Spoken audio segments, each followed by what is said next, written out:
much, Sue. Good morning, everybody. I now call this Housing and Community Development Committee voting meeting to order. This is being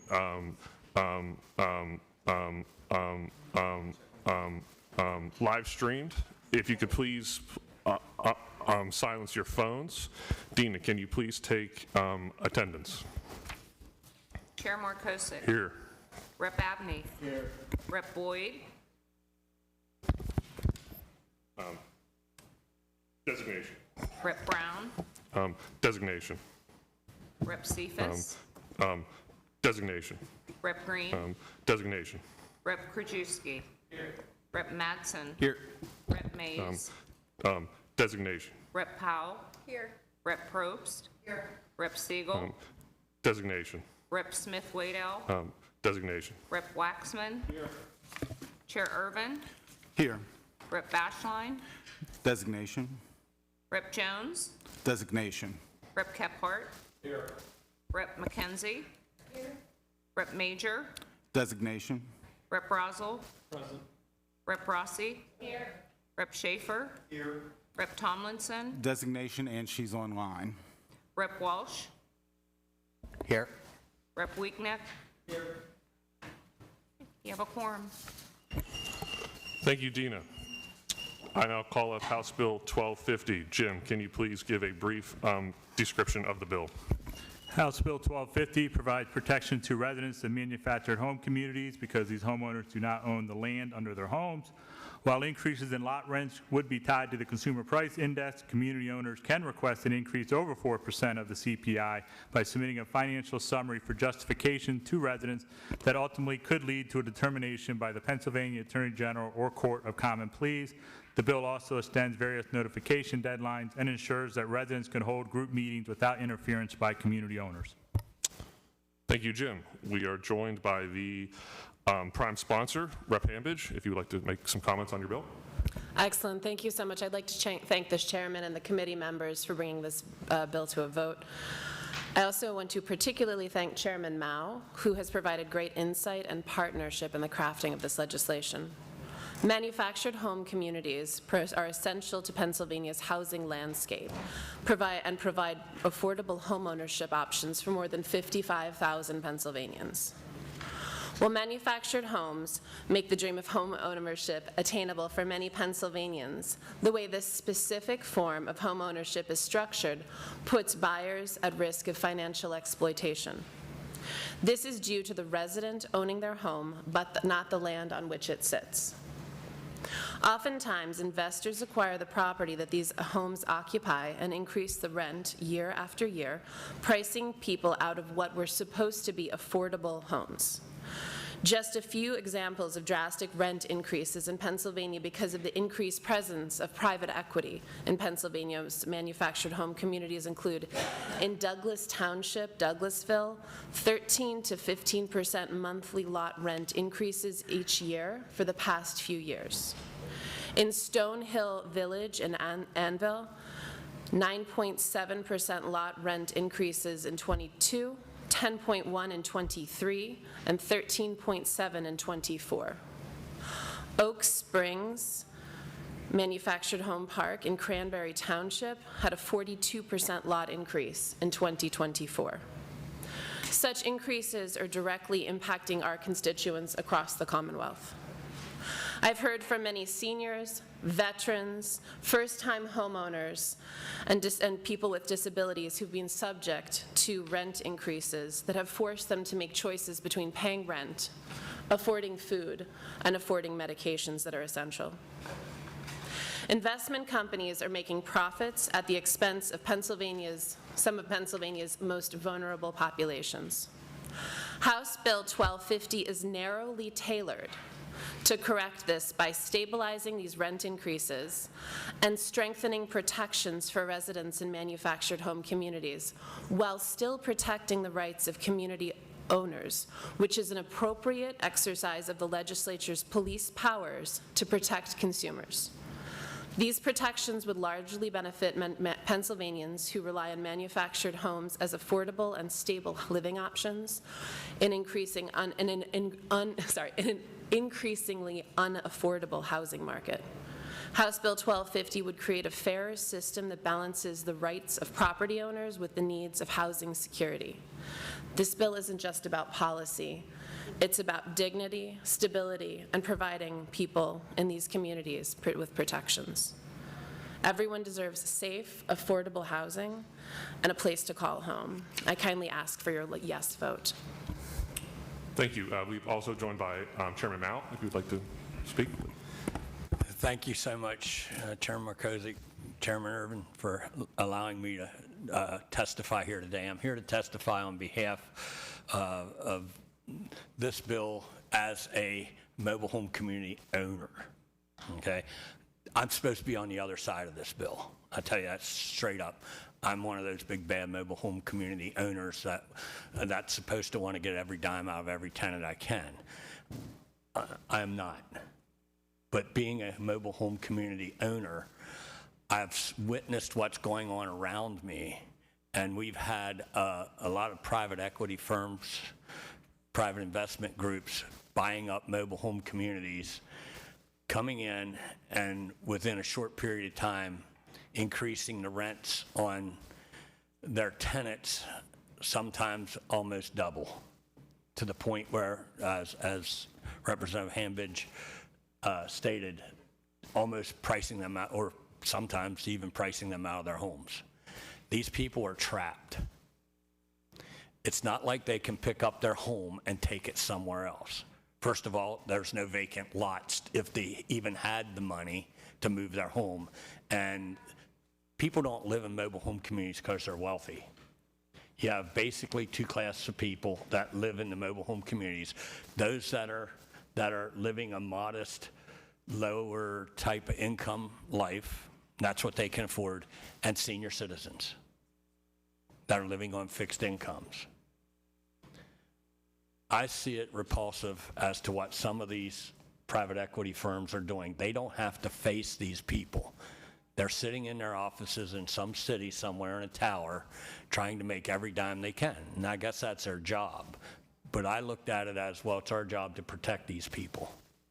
And that's why I know this is a tough vote. It's a heavy lift for a lot of people because it's right on the fringe of rent fixing. But it gets the conversation started. And as a legislator, I feel it's my duty to protect those that are most vulnerable in our society.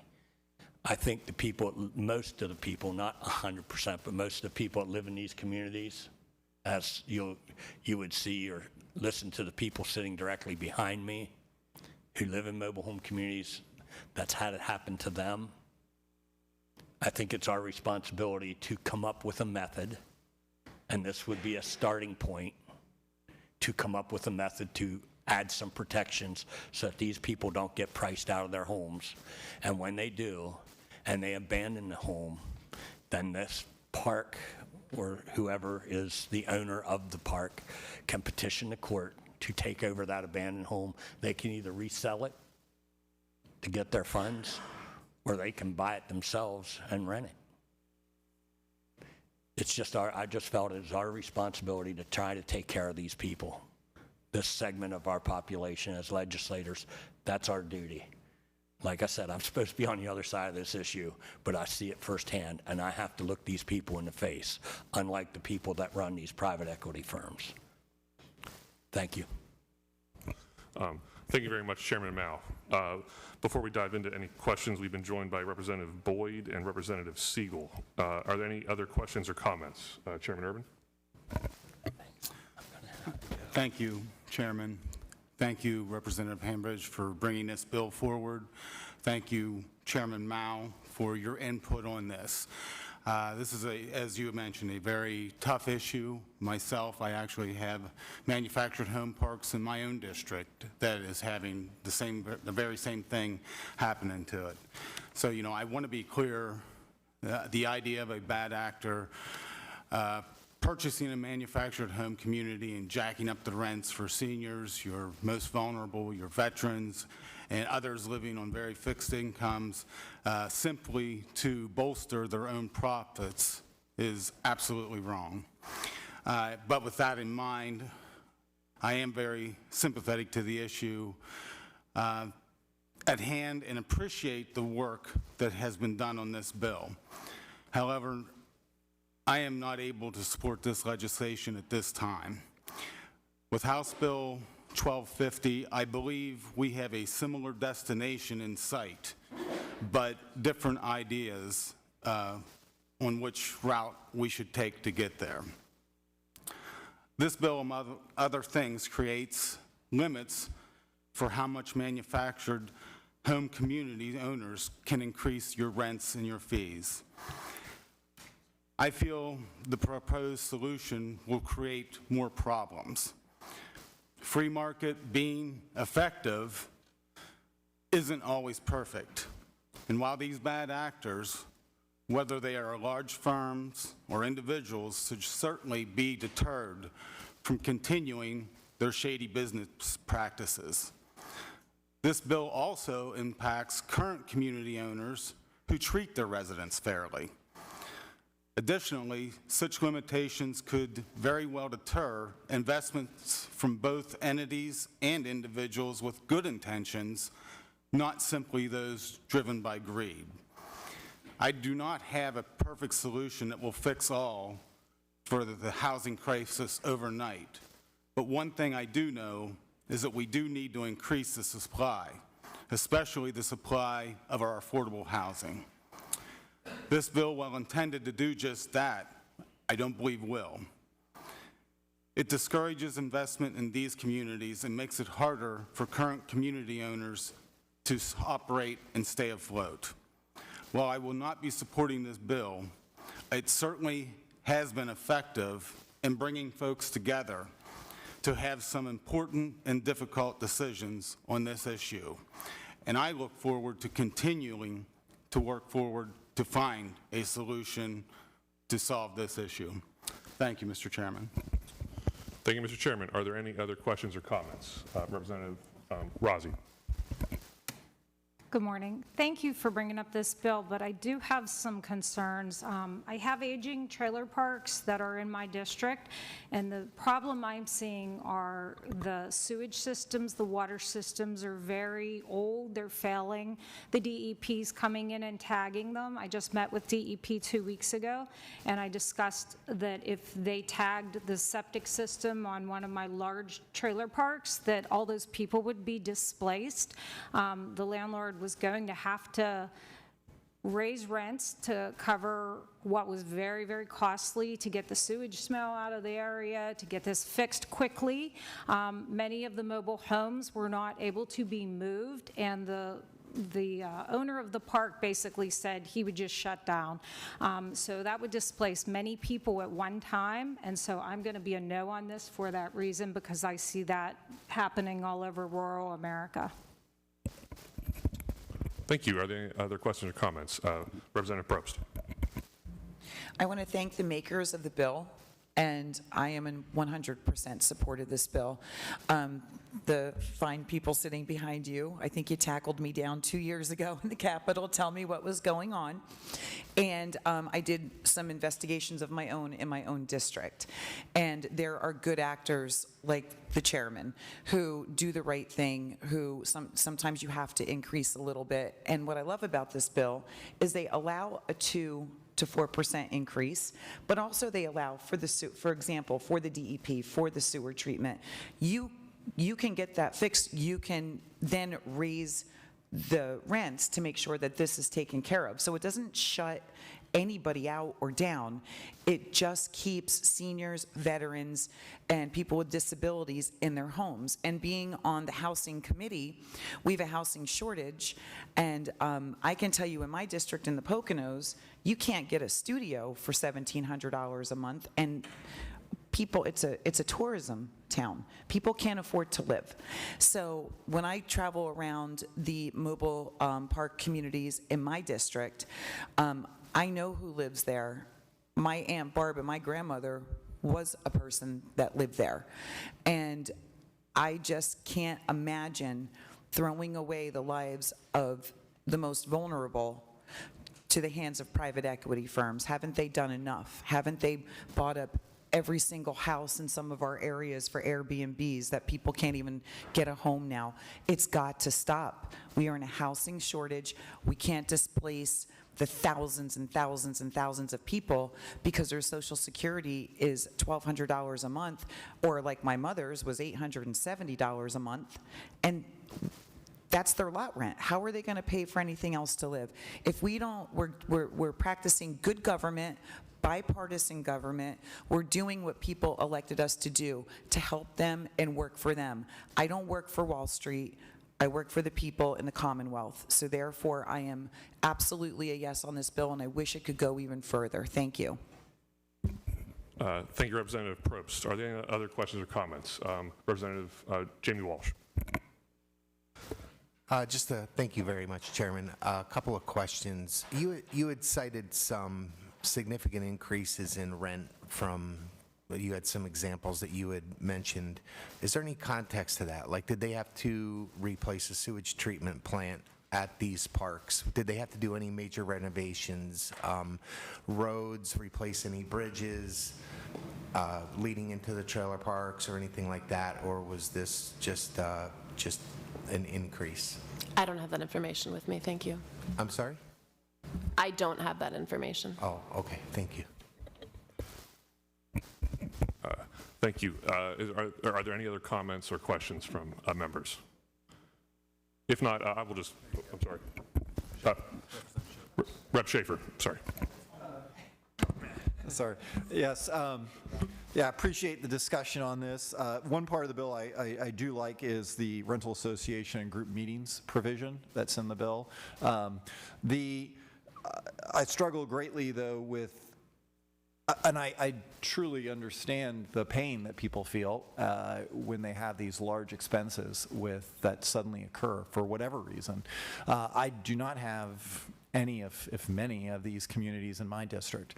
But as the chair knows, Allegheny County just increased our property taxes by 36%. So I have a lot of people in my district who are seniors, who live in fixed incomes and in traditional housing. And they have expenses going up for a variety of reasons, whether they live in an apartment complex in which rents have gone up, whether they own their home in which property taxes have going up far greater than inflation, or things like Alcosan, our sewer system rates are going up far greater than inflation. And so I understand the cost of living is a significant obstacle. But I believe if we look at a macro perspective, it's trying to provide more supply that will help drive down the costs here. And I don't think that rent controls have been shown to be effective really where they've been implemented in different places.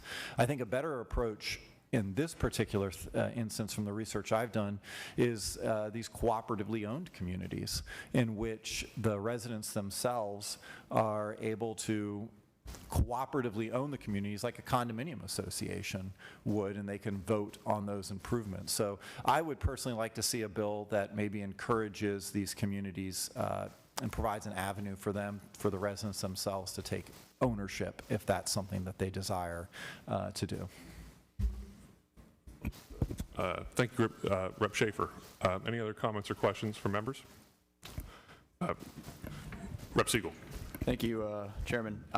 Not so much just on the bill, but the broader conversation. I think members know well that last year I introduced a number of bills around zoning reform, so I just want to say I am encouraged by the recognition on the other side of the aisle that we need to address the chronic shortage of housing in our Commonwealth. The issue driving the lack of affordability is the fact that we have a tremendous imbalance between the demand to live in certain parts of the state and the supply of housing that is provided. And I want to be absolutely candid, there is no way to address that unless we increase the supply of housing. And so measures like zoning reform, permitting reform, making it quicker to build, easier to build, faster to build, and making sure we build housing where there is significant demand and supply is insufficient is one of the best ways that we can bring down the cost of housing. So I look forward to a renewed discussion on those legislative approaches, and I hope that we find the same level of bipartisan consensus when it comes time to vote for those things and not just talk about them. Thank you, Rep. Siegel. Any other questions or comments from members? Yeah, if I could just end with the comments. We've worked very hard on this bill. It's very tailored. We're trying to keep seniors in their homes. That's been my goal. Maybe I'm sympathetic. My grandparents are 93 years old, and they live in their home still. Knock on wood. We're trying, so my goal as housing chair is to make it easy for seniors to live in their homes. And we've heard the argument of, well, this makes it harder for them to, well, where do these people go? We're trying to keep them in their homes. So Chairman Mao, thank you for what you've done to keep your housing community. You're the person that we are trying to model after. We are not going after a person like you who has done the right thing. We're going after the as-state LLCs that are coming in, buying these places, jacking the rent.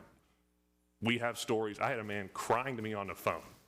His lot rent went from $300 to $800. He's a Vietnam veteran, a senior. His spouse just died. Crying to me on the phone.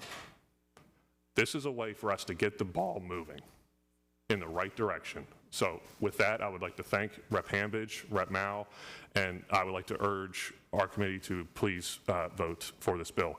With that, Dina, can you please take the vote? Chair Markosik? Oops. Strike that, I apologize. We don't have to do that. He already called when he called the bill up. Apologize. I already called up the bill, so we can go straight to the vote. Dina, can you please take the vote? Chair Markosik? Yes. Rep. Abney? Designation, yes. Rep. Boyd? Yes. Rep. Brown? Designation, yes. Rep. Cephas? Designation, yes. Rep. Green? Designation, yes. Rep. Krajewski? Yes. Rep. Madsen? Yes. Rep. Mays? Designation, yes. Rep. Powell? Yes. Rep. Probst? Yes. Rep. Siegel? Yes. Rep. Smith-Waddell? Designation, yes. Rep. Waxman? Yes. Chair Irvin? No. Rep. Bashline? Designation, no. Rep. Jones? Designation, no. Rep. Kephart? No. Rep. McKenzie? No. Rep. Major? Designation, no. Rep. Brazel? No. Rep. Rossi? No. Rep. Schaefer? No. Rep. Tomlinson? Designation, yes. Rep. Walsh? No. Rep. Weeknecht? No.